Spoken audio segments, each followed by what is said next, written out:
السلام عليكم ورحمة الله وبركاته. اللي خايف منه حصل، اللي حذرت منه واللي كنت خايف منه حصل.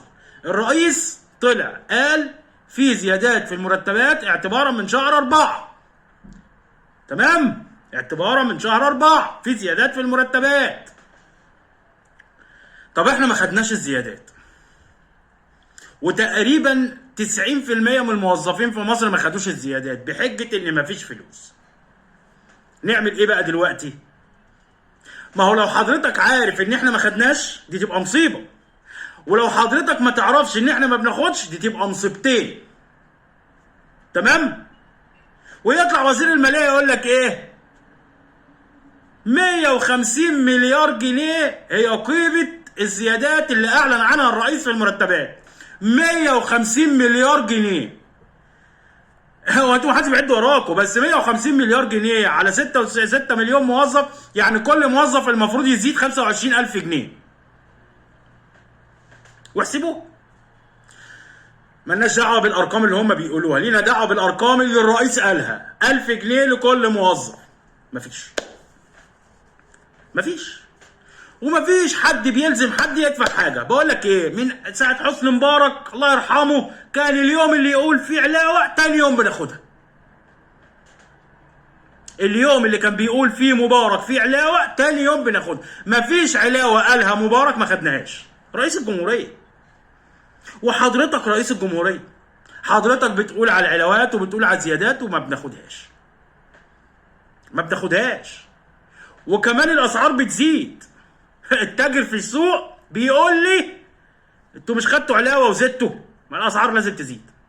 طب احنا ما خدناش، المرتبات زي ما هي سيادتك، والاسعار بتزيد كل يوم واحنا ما خدناش حاجه. نعمل ايه؟ والناس اللي هم المفروض يدونا بيتحججوا يقول لك مفيش فلوس. كل واحد فيهم راكب عربيه ب3 وب4 مليون جنيه، ويجي حد عندنا احنا كموظفين يقول لك مفيش فلوس. مفيش. هنعمل ايه؟ طب احنا بقى كمواطنين نعمل ايه؟ يا ريس احنا ما خدناش العلاوه. يا ريس احنا ما خدناش الزياده اللي حضرتك قلت عليها، ما خدناش منها ولا مليم. وبيقولوا مش هنديكم. خلي بالك بقى. يقول لك مفيش. انا في واحد قال لي ده بيعملها من غير دراسه يا عم، ده بيعمل كده خلاص عشان يهدي الناس. واحد مسؤول قال لي ده بيعملها كده عشان يهدي الناس بس، مفيش دراسه، واللي ياخد اللي بياخد. انا مالي؟ عايزين تطبقوا طبقوا، مش عايزين تطبقوا ان شاء الله ما طبقته، وانا قلته وخلاص. الرئيس مبارك طلع في مره ادانا 30% زياده في المرتب، خدناها الشهر اللي بعده على طول. وقال اعتبارا من الشهر القادم، زي ما سعادتك قلت كده، اعتبارا من الشهر القادم. هو قال اعتبارا من الشهر القادم خدناها، حضرتك قلت اعتبارا من الشهر القادم مش هناخدها. خلاص مش هناخدها. والاسعار بتزيد وهتزيد، والمرتب زي ما هو. نعمل ايه؟ قول لي يا ريس. ما هو حضرتك رب البيت، رب الاسره، اللي المفروض حاسس بينا، فطالع بتدينا علاوه او بتدينا قلت 1000 جنيه زياده. مفيش. ما بينفذوش يا ريس. حضرتك هتعمل معاهم